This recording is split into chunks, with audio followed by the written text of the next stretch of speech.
Fala galera, professor Bruno Lopes, aqui na quarentena Covid-19, né? Popularmente, mundialmente, universalmente conhecido como Brunão, ok? Hoje nós vamos falar na nossa aula aí sobre a questão da interação social e dos processos sociais. Bom, interação social corresponde à troca de informações que os indivíduos eles terão dentro da sociedade. Essa interação social, ela vai ser baseada aí nos contatos que os indivíduos terão dentro da sociedade, né? Os contatos primários e secundários, temas aí da nossa aula anterior. E o que vai acontecer na questão da interação social? Quando os indivíduos eles trocam informações no seu dia a dia, por exemplo, né? Quando eu estou em sala de aula, eu estou em constante troca de informação com os meus alunos. Os meus alunos me passam conhecimento e eu também transmito conhecimento para eles. Agora mesmo, durante a gravação desse vídeo, e quando você estiver o assistindo, a gente vai estar também fazendo aí a interação social. É importante vocês se lembrarem que, segundo o nosso material, né, que espero eu que vocês estejam com ele em mãos, existe a interação aí de um indivíduo para um grupo de pessoas, de um grupo de pessoas para um indivíduo e de indivíduos para indivíduos. Então vai depender aí da modalidade de interação que esteja acontecendo. O que é importante a gente compreender? Que sempre que nós estivermos vivenciando, né, a coletividade, sempre que a gente estiver em interação uns com os outros, vai haver a troca de informações. Para poder a gente medir e perceber como que está acontecendo essa interação, aí a interação social ela vai ser dividida em duas modalidades, tá? A interação direta e a interação indireta. O que seria a interação direta? É quando os interlocutores eles trocam informação, eles têm a possibilidade de trocar os conhecimentos, eles têm a oportunidade, digamos assim, de interagir. E a interação indireta é quando, apesar de alguém receber uma informação, alguém receber parte do comunicado, né, essa pessoa ela não pode, digamos assim, entrar em contato de forma imediata. Um exemplo mais clássico que eu posso citar para vocês nesse momento é o próprio vídeo.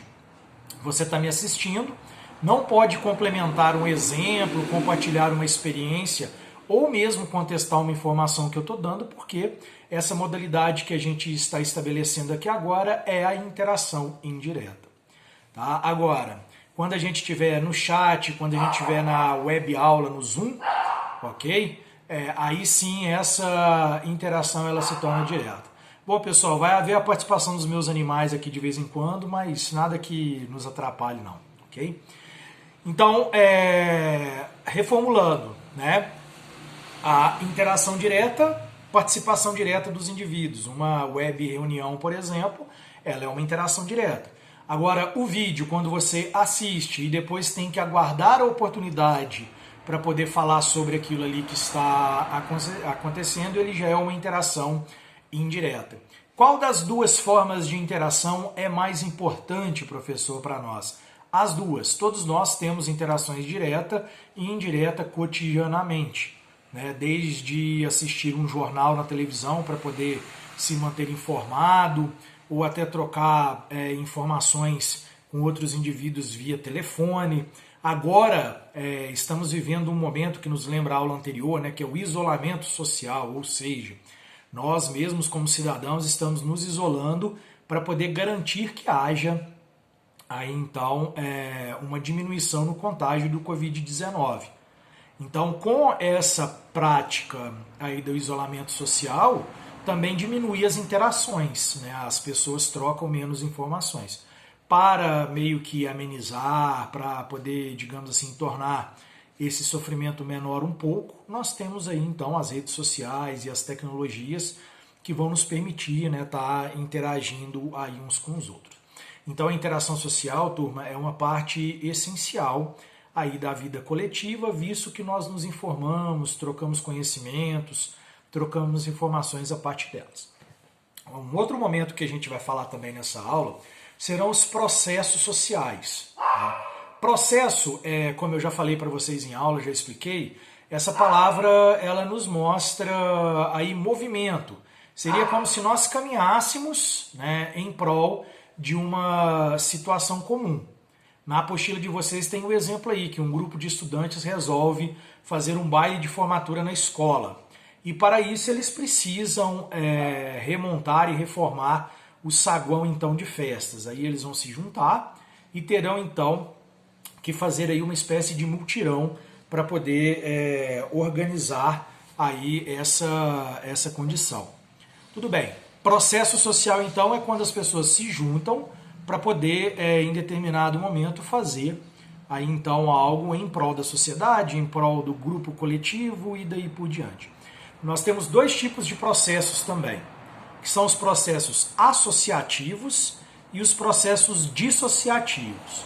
Como eu expliquei na aula, né, Emile Durkheim, no seu livro aí, As Regras do Método Sociológico,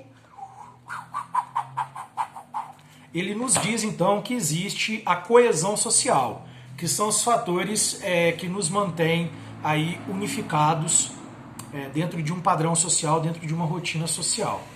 Os associativos, né, vocês vão se lembrar da aula, são aqueles então que vão unir os indivíduos nos seus processos. E os dissociativos serão aqueles que vão separar os indivíduos no processo. Quais são os exemplos de processos associativos? A cooperação, que será direta ou indireta, tá? A acomodação e a assimilação, que vou explicar daqui a pouco. E os processos dissociativos, pessoal, será também aí relacionado à competição e ao conflito, tá? Então vamos aí, igual açougueiro, dividindo por partes. Processos associativos, a cooperação. Quando eu vir e chamo vocês para cooperar em algum sentido, vamos fazer um mutirão, né? Essa cooperação ela será dividida em dois momentos. Tá? A cooperação direta, que serão todos os indivíduos que vão estar participando da cooperação naquele momento, né?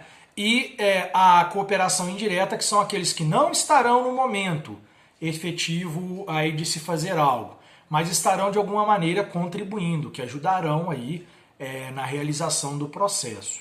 Eu sempre uso como exemplo em sala de aula, porque eu gosto muito da cooperação social. Então, em uma cidade, aí no nosso faz de conta da aula de hoje, houve uma enchente que destruiu lares. E as pessoas então resolvem fazer um mutirão para enviar comida, roupas e água potável. Todos os indivíduos que vão recolher esses materiais, levar e distribuir no lugar onde aconteceu a tragédia, estão fazendo parte aí da cooperação direta. Os indivíduos que apenas doam ou que fazem um trabalho, vamos dizer assim, secundário, são as pessoas que estão participando da cooperação indireta. Qual que é o mais importante, professor? A cooperação direta ou a cooperação indireta? As duas são muito importantes, porque uma não existe sem a outra. Né? Se não tiver os materiais a serem distribuídos, o que os voluntários irão distribuir numa comunidade dessas? Então as duas aí têm a sua principal importância. Tá? O processo de acomodação é quando o indivíduo, né, ele resolve acatar as ordens daquele que o domina. Na apostila de vocês existe o exemplo de um derrotado num conflito, por exemplo, numa guerra, onde ele passa a aceitar o que é imposto a ele, né, simplesmente para poder preservar a sua vida, simplesmente para que ele não sofra retaliações. E a acomodação vai ser quando o indivíduo passa a aceitar aquela regra que lhe foi imposta como algo então natural. Eu uso de forma muito particular aí como exemplo a acomodação e a assimilação frente aos preconceitos, doutor. Então, por uma questão de, digamos assim, ser mais fraco fisicamente, ou por uma questão de ser mais envolvível, né, mentalmente, o indivíduo aceita que seja feito bullying com ele. Ele aceita ser chamado de palavras pejorativas ou alguma coisa assim. Ele se acomoda à situação. Quando que virá a assimilação? Quando aquilo ali para ele se torna um fator comum. Quando aquilo ali para ele se torna algo, digamos assim, uma prática do cotidiano. Tanto é que quando ele vai se apresentar a um aluno novato, quando ele vai digamos assim, revelar a sua identidade, ele passa a se apresentar, inclusive, pelos apelidos ou pelas formas que ele não gostava de ser chamado anteriormente. Essa é a assimilação. Nos processos dissociativos, a gente vai ter a competição. A competição ela já é um fator natural. Vocês vão ver na apostila que todas as espécies competem. Eu usei em sala de aula o exemplo do leão correndo atrás da zebra. Um dos dois vai ser derrotado nessa disputa, e o que for derrotado nessa disputa aí leva a pior. A zebrinha será comida pelo leão, né? Ou o leão vai ficar com fome se a zebra vencer a corrida. Na nossa vida cotidiana também temos competições, mercado de trabalho, vida amorosa, enfim, competições esportivas e daí por diante. Qual que vai ser a diferença da competição como processo dissociativo para o conflito? A competição, ela digamos assim, ela não tem vínculos pessoais, ela é impessoal. Eu vou lá, vou competir com você no mercado de trabalho, que vença o melhor, aquele que vencer então vai ficar melhor qualificado, certo? O conflito é quando uma das partes já não aceita. E essa não aceitação à competição anterior pode tornar fatos pessoais, que vão muitas vezes aí terminar em violência, como a gente viu em sala de aula. É o ex-marido que não aceita a reconstrução da vida da ex-esposa ou vice-versa. É o indivíduo que não aceita ser derrotado numa entrevista de trabalho para um concorrente e passa a enxergar o concorrente como uma pessoa ruim. Por isso, esse processo ele se diz dissociativo, porque ele afasta os indivíduos. Não é normal que uma competição se transforme em conflito. As pessoas que transformam tudo isso em conflito são pessoas que precisam de tratamentos psicológicos, mas acontece. Ok? Então a competição, supernatural. Vamos agora pegar o esporte como exemplo. 2 times de futebol, eles vão se enfrentar. Meus cachorros estão dando exemplo aí de como que as torcidas podem ser inconvenientes às vezes. Mas enfim, o futebol, as pessoas vão torcer por um determinado time. Isso é a competição. Quando a situação descamba para a violência, aí o que vai acontecer? Podendo acontecer agressões físicas, como a gente já cansou de ver aí no nosso cotidiano, pessoas inclusive até serem mortas por causa desse tipo de conflito. Claro que eu não preciso nem lembrar que é um conflito totalmente idiota, algo fora aí de qualquer padrão, de qualquer medida. Bom, pessoal, esse foi o tema da aula de hoje, né? Terminando aí a revisão, na próxima aula a gente já começa novos conteúdos para que a gente possa então vencer o coronavírus, aí fortalecendo o corpo no isolamento social e a mente através aí das nossas web aulas, né?